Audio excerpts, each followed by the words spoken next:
Hello बच्चों, आज हम क्लास 9th का साइंस का चैप्टर फर्स्ट पढ़ने वाले हैं, स्टेट्स ऑफ मैटर। इसका एक टॉपिक पढ़ने वाले हैं, in fact states of matter class 9th। तो आपको पता है कि मैटर सिंपल छोटी क्लासेस में हम मैटर की 3 स्टेट्स पढ़ते हैं, सॉलिड, लिक्विड एंड गैस। लेकिन आप आगे पढ़ेंगे हाई क्लासेस में कि अब मैटर की हम 5 स्टेट्स, हम मैटर को डिवाइड करते हैं 5 स्टेट्स में। सॉलिड, लिक्विड, गैस तो है ही, साथ में प्लाज्मा एंड बोस-आइंस्टीन कंडेंसेट, ठीक है। लेकिन क्योंकि हम अभी छोटे क्लासेस का चैप्टर पढ़ रहे हैं तो हम अपने आप को सॉलिड, लिक्विड, गैस तक ही रिस्ट्रिक्ट करते हैं। तो इसमें पहला है आपका सॉलिड। सॉलिड की अगर बात करें तो सॉलिड में पार्टिकल्स, उनका फोर्स ऑफ अट्रैक्शन क्या होता है, ज़्यादा होता है, ठीक है। आप ये डायग्राम जब अपने दिमाग में आपके रहेगा तो आपको खुद ही चीज़ें याद आगे आती रहेंगी एग्ज़ाम में। तो सॉलिड में क्या होता है, फोर्स ऑफ अट्रैक्शन ज़्यादा होता है। फोर्स ऑफ अट्रैक्शन ज़्यादा होगा तो पार्टिकल्स क्या होंगे, एक दूसरे से, जब पार्टिकल्स एक दूसरे को अट्रैक्ट कर रहे हैं तो वो साथ साथ रहेंगे, राइट। उनको मूवमेंट का मूव करने का जो स्पेस है वो कम मिलेगा, यानी उनका जो मूवमेंट है वो रिस्ट्रिक्टेड है। अब सॉलिड की अगर हम बात करें तो सॉलिड का, अगर सॉलिड क्या है, ये पेन सॉलिड है, ये बोर्ड सॉलिड है, राइट। चॉक सॉलिड होता है, बुक सॉलिड है। अपने आसपास आप बहुत सारी चीज़ें, सॉलिड चीज़ें देख सकते हैं। सॉलिड में क्या होता है, उनका शेप डेफिनेट होता है, वो अपना शेप नहीं चेंज करते हैं। उनकी डिस्टिंक्ट बाउंड्रीज होती हैं, राइट।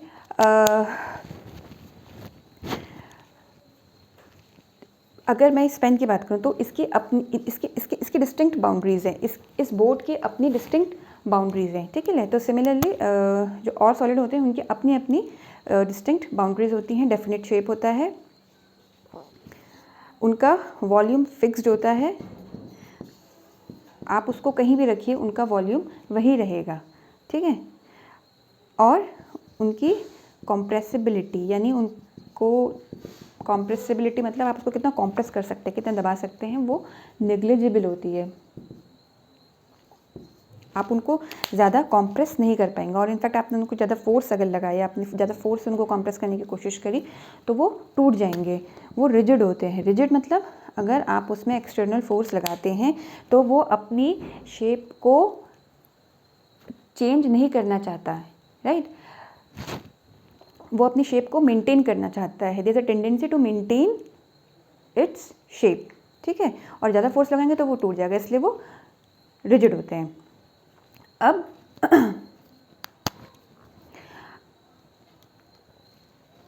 आपको आपकी बुक में आपको 3 एग्जाम्पल्स दिए हुए हैं और आपसे क्वेश्चन पूछा है कि ये सॉलिड क्यों है, क्योंकि जैसे इसमें एक पहला आपका है रबर बैंड का। अब हमने बोला कि जो सॉलिड है वो अपना शेप चेंज नहीं करता है, हमने बोला कि उसका डिस्टिंक्ट शेप होता है, लेकिन जब आप रबर बैंड को खींचते हो तो उसका शेप चेंज हो जाता है। तो फिर रबर बैंड क्यों सॉलिड है, वो इसलिए है क्योंकि जैसे ही आप वो एक्सटर्नल फोर्स हटा रहे हो तो वो अपनी ओरिजिनल पोजीशन में आ जाता है, ठीक है। तो वो चेंज ऑफ शेप तब तक ही है जब तक कि आपने उसमें एक्सटर्नल फोर्स लगाया है। फिर आपको बोला है कि अगर आप सॉल्ट या शुगर को किसी बर्तन में, जिस भी बर्तन में डालते हो, वो उसका शेप ले लेता है। और जबकि हमने बोला कि ये अपना शेप नहीं चेंज करते हैं। ऐसा क्यों है, अगर देखिए क्या है कि सॉल्ट और शुगर जो हैं वो छोटे छोटे पार्टिकल्स के बने हुए हैं। तो वो जो छोटे छोटे पार्टिकल्स हैं वो अपना शेप नहीं चेंज करके, आप उनको अपने पाम में रखो, चाहे आप उसको प्लेट में रखो, चाहे आप किसी कंटेनर के अंदर रखो, उसके जो पार्टिकल्स हैं वो अपना शेप नहीं चेंज कर रहे हैं, ठीक है। जो उसके क्रिस्टल्स हैं, जो उसके पार्टिकल्स हैं, वो जिस शेप में है उसी शेप में वो हैं। लेकिन हाँ, वो अपनी पोजीशन चेंज कर रहे हैं जिसकी वजह से वो उस पर्टिकुलर कंटेनर या उसका वो शेप ले रहे हैं, राइट। अब फिर आपको एक इसमें पूछा है स्पॉन्ज। हमने बोला कि हम इसको कॉम्प्रेस नहीं कर सकते, लेकिन हम स्पॉन्ज को कॉम्प्रेस कर सकते हैं। अब ये क्यों फिर सॉलिड है? वो इसलिए सॉलिड है क्योंकि जो स्पॉन्ज है उसमें होल्स होते हैं, उसमें स्पेसेस होते हैं जिसमें कि एयर ट्रैप रहती है। तो जैसे ही आप उसे कॉम्प्रेस करते हो तो वो एयर बाहर निकल जाती है, इसीलिए वो कॉम्प्रेस हो जा रहा है। लेकिन जैसे फिर आप छोड़ते हो तो वापस से एयर उसमें भर जाती है और वो अपना शेप फिर से वही ले लेता है। यानी कॉम्प्रेस तो कर पा रहे हैं, लेकिन जब आपने उसको कॉम्प्रेस करना छोड़ा तो वो फिर से अपना शेप उसने रीगेन कर लिया। इसीलिए ये चीज़ें सॉलिड हैं। अब है, जल्दी से बात कर लेते हैं लिक्विड की। लिक्विड जो होता है उसका अपना कोई डेफिनेट शेप नहीं होता है। वो जिस भी आप कंटेनर में रखोगे उसका शेप ले लेगा, ठीक है। अब लिक्विड में क्या, जैसे कुकिंग ऑयल है, वाटर है, चाय है, दूध है, कोल्ड ड्रिंक्स हैं, ये सब क्या है? ये लिक्विड स्टेट है मैटर की। आप चाय को कप में रखो तो उसका शेप ले लेगी, ग्लास में रखो तो उसका शेप ले लेगी, थाली में फैला दो तो उसका शेप ले लेगी, है ना। तो उसका कोई डेफिनेट शेप नहीं होता, लेकिन हाँ उनका डेफिनेट वॉल्यूम होता है। यानी अगर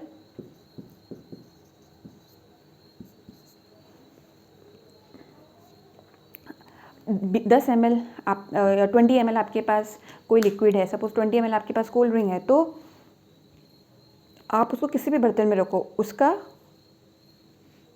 जो वॉल्यूम है यानी 20 ml वो सेम ही रहेगा। तो उनका डेफिनेट वॉल्यूम होता है। अब जो लिक्विड के पार्टिकल्स होते हैं उसमें फोर्स ऑफ अट्रैक्शन क्या है? सॉलिड के कंपैरिजन में कम होता है, लेकिन गैस के कंपैरिजन में ज़्यादा होता है। क्योंकि फोर्स ऑफ अट्रैक्शन कम है तो ये पार्टिकल्स एक दूसरे को अट्रैक्ट नहीं करते हैं, तो यानी दूर दूर जा सकते हैं, स्पेस ज़्यादा है, ज़्यादा मूव कर सकते हैं, ठीक। इसीलिए आप देखोगे कि ये हम लिक्विड को फ्लूइड भी बोलते हैं। क्यों?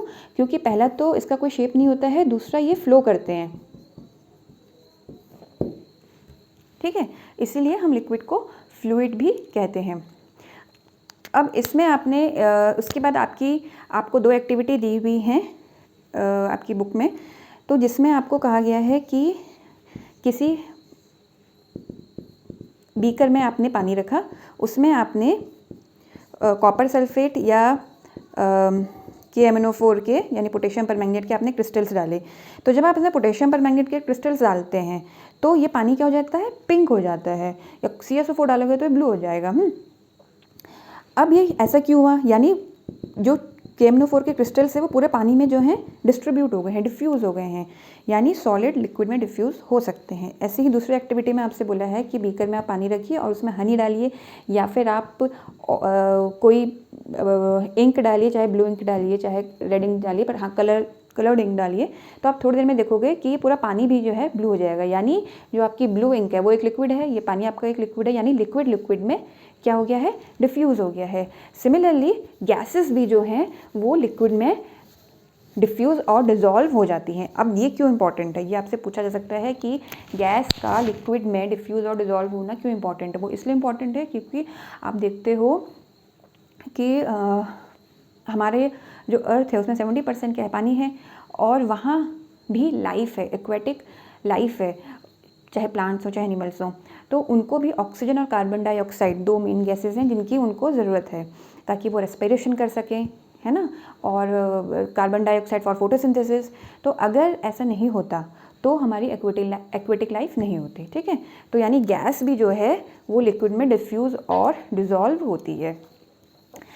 अब इसके बाद बात करते हैं गैस की।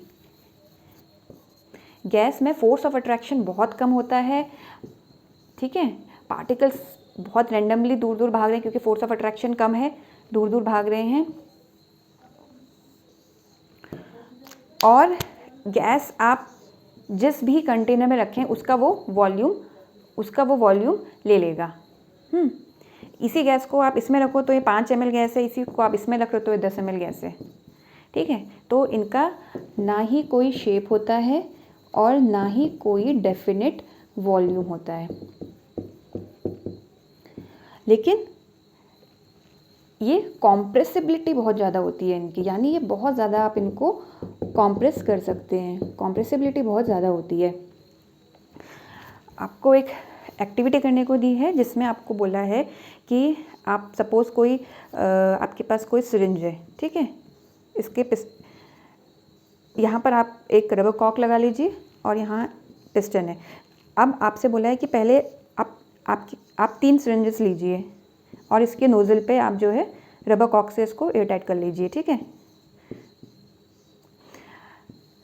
अब इसमें आप चॉक भरिए, इसमें आपने पानी भरा और इसमें तो गैस है ही, ठीक है। अब आप इसको पुश करिए, तो आप देखोगे आप इसको पुश नहीं कर पाएंगे, इसको थोड़ा ज़्यादा पुश कर पाएंगे और इसको आप कंप्लीटली पुश कर पाएंगे। इसका मतलब है कि गैसेस आर हाईली कंप्रेसिबल। इसका हमें क्या फ़ायदा मिलता है? इसका हमारे एवरीडे लाइफ में ये फ़ायदा है, जिस आपसे पूछ सकते हैं कि गैस की कंप्रेसिबिलिटी ज़्यादा होने का आपकी आम ज़िंदगी में आपकी उसमें क्या आपका फ़ायदा है। तो इसका क्या एडवांटेज है गैस के कंप्रेसिबल होने का, कि एक तो आपका एलपीजी जो आप गैस यूज़ करते हैं किचन में खाना बनाने के लिए, लिक्विफाइड पेट्रोलियम गैस।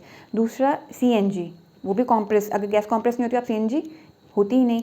तीसरा क्या है, जो हॉस्पिटल्स में ऑक्सीजन सिलेंडर्स यूज़ होते हैं उसमें आप ऑक्सीजन को कॉम्प्रेस करके तो रखते हैं, तो यानी एक छोटे से सिलेंडर में आप ज़्यादा अमाउंट ऑफ या ज़्यादा वॉल्यूम ऑफ गैस को आप कॉम्प्रेस करके रख सकते हैं और उसको इजीली आप ट्रांसपोर्ट कर सकते हैं।